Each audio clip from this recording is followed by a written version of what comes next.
In 0.2 miles, stay on the left. Окей. Пак сме на работа, т.е. още не сме, отиваме на там.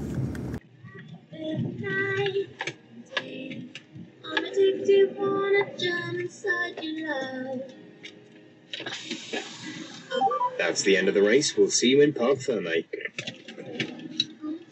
I just can't get enough. I just can't get enough. I just can't get enough. I just can't get enough.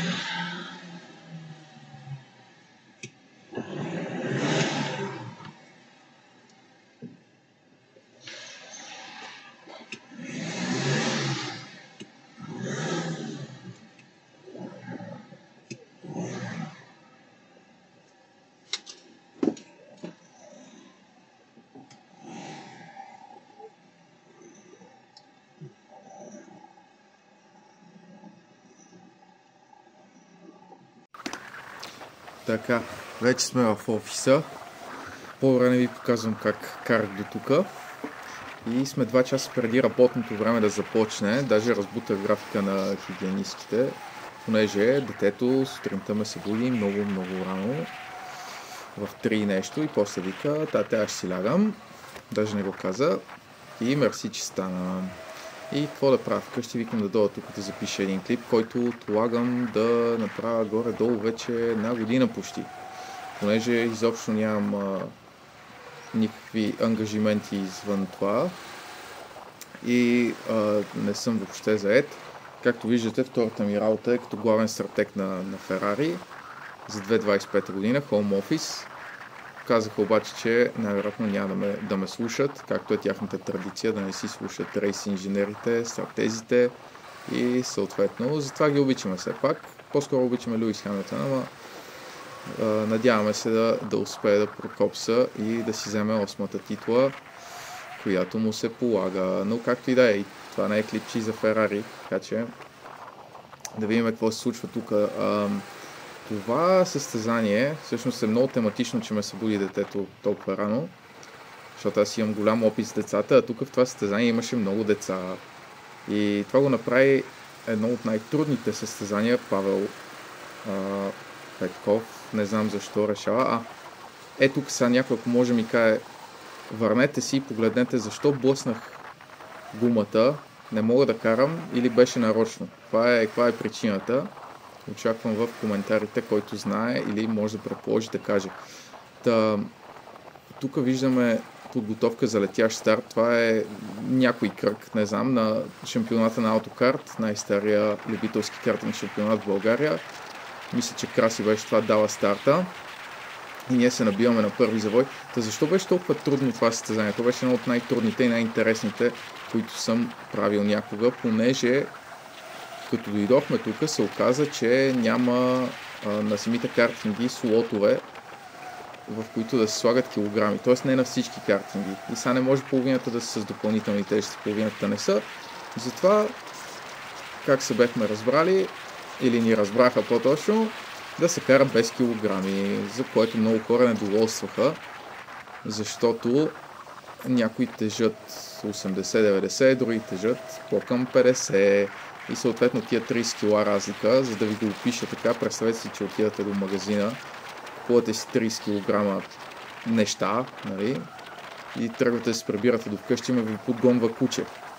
Как ще бягате по-бързо, с тръбите или без? Без, нали, като ги хвърлите. Същото и с картинга. Те са така умрели от гъдел от към конски сили. Примерно имат 9 коня, 13 коня, нещо от сорта, което е доста малко. И колкото по-лек си, толкова по-добре се движиш съответно, по-бързо ускоряваш, по-лесно спираш и по-голяма скорост пренасяш в завоя.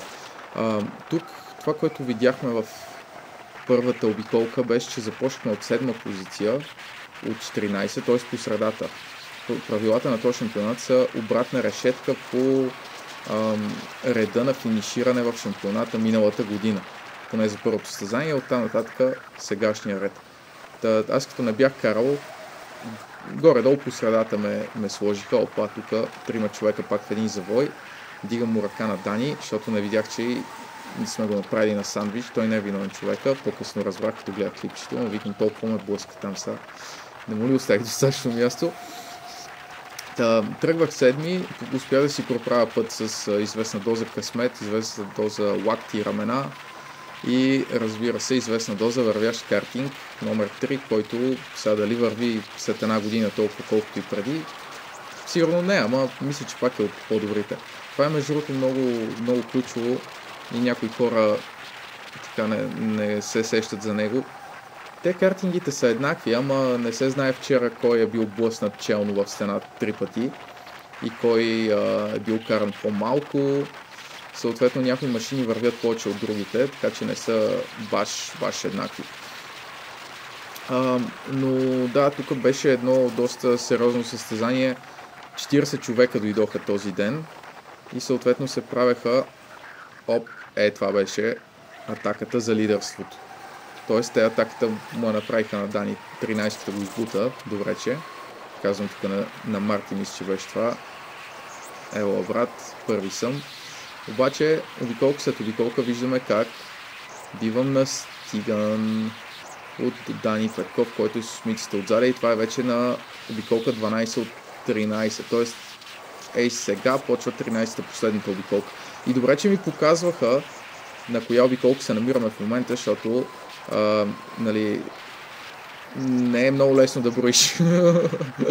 По принцип е лесно, но като караш с колкото можеш и се бориш да не те изпреварят, става малко по-трудно. Като се бориш да не те изпреварят деца, да.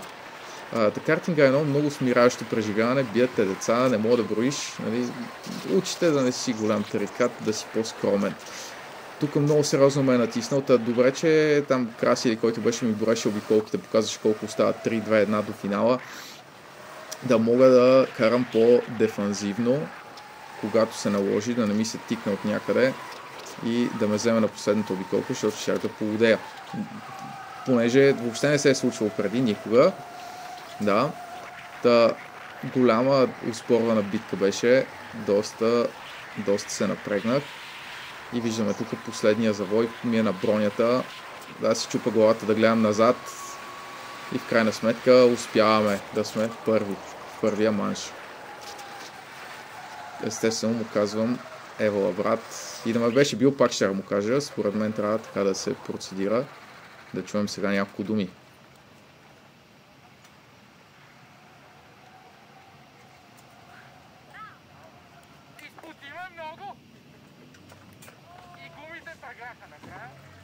Оправдания трябва да има. Много добре, браво.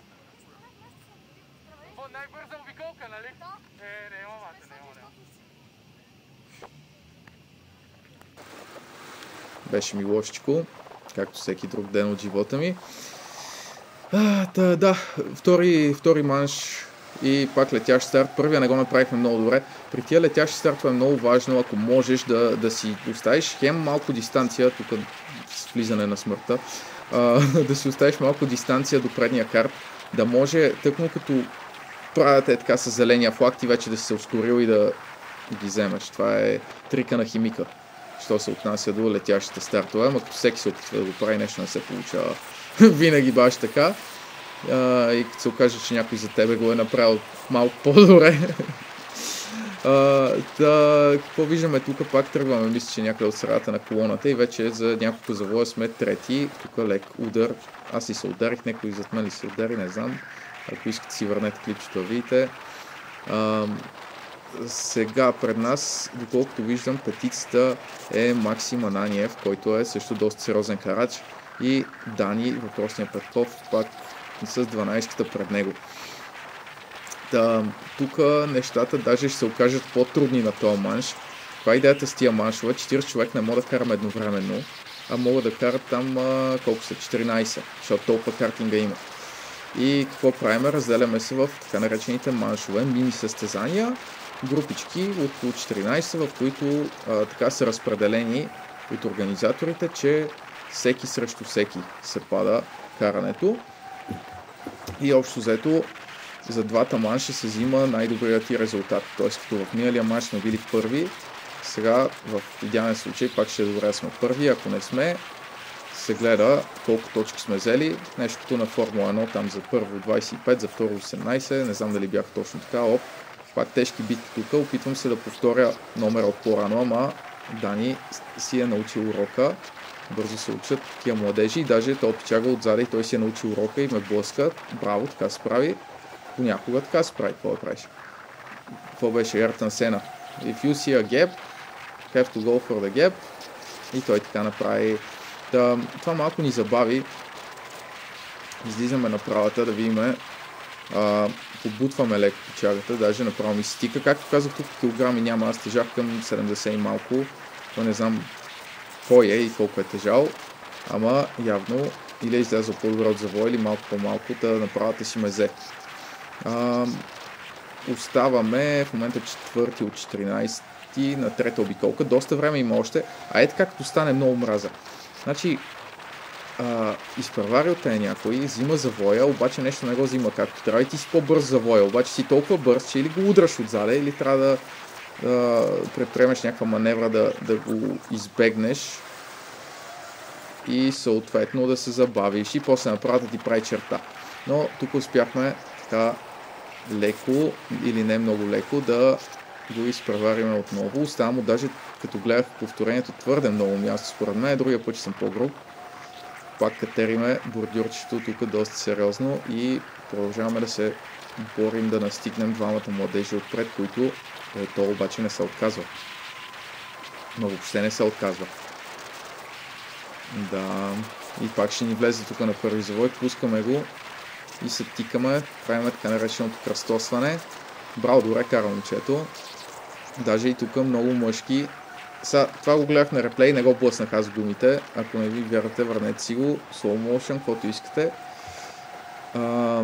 Между другото, откакто снимам това клипче до сега, като видях тази дупка на трети завой отвътре се сетих, е направено преасфалтиране. Така че може да очаквате малко по-малко да ви боли гърба, ребрата и така нататък, като карате там. Ако все пак карате, нали, максимално бързо, ако си давате просто лекичко гъсчица, няма да имате такива проблеми изобщо. Или ако запълвате по-добре седалката, не сте като мене, кожа и кости. Но, понеже бях кожа и кости, нали, можех да горе-долу да остана в съревнования с младежите и добре, че се бяха захапали да се борят един с друг.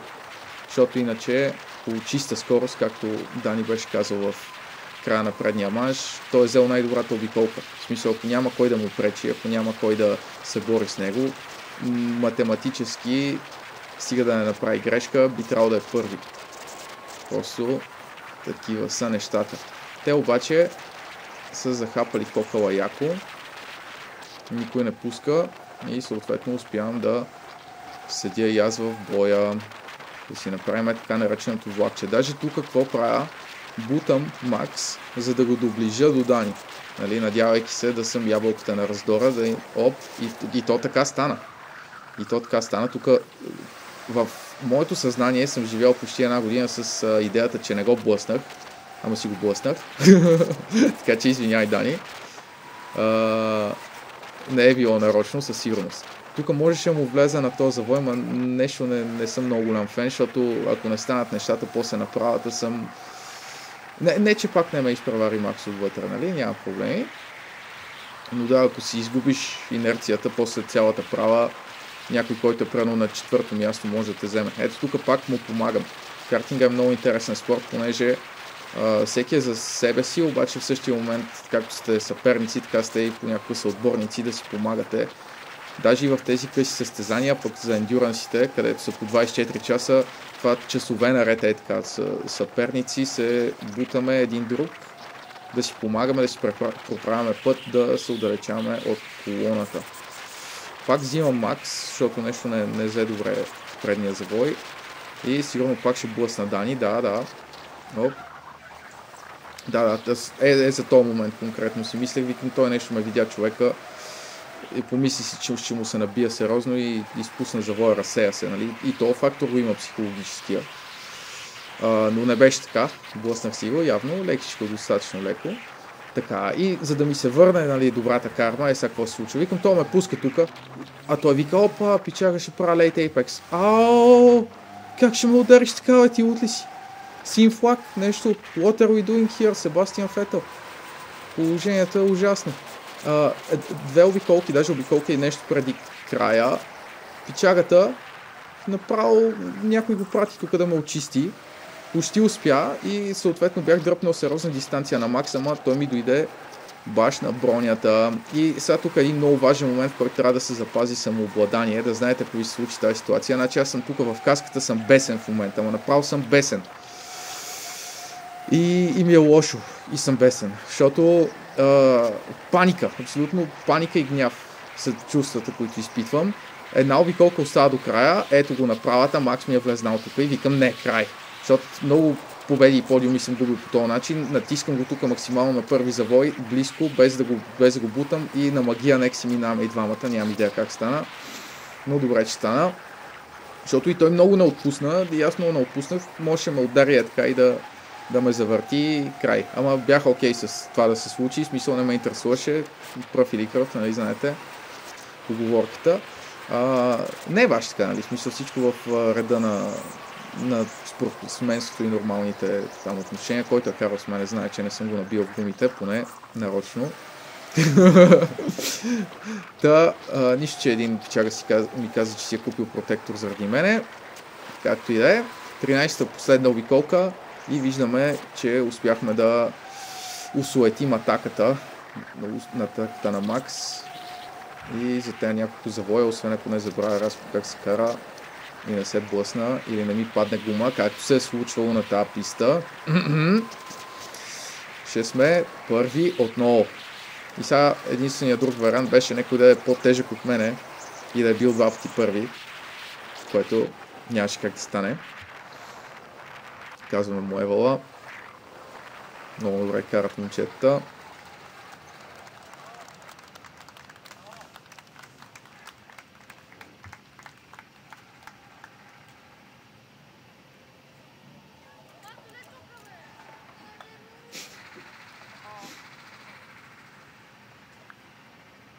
Ево, пичаги.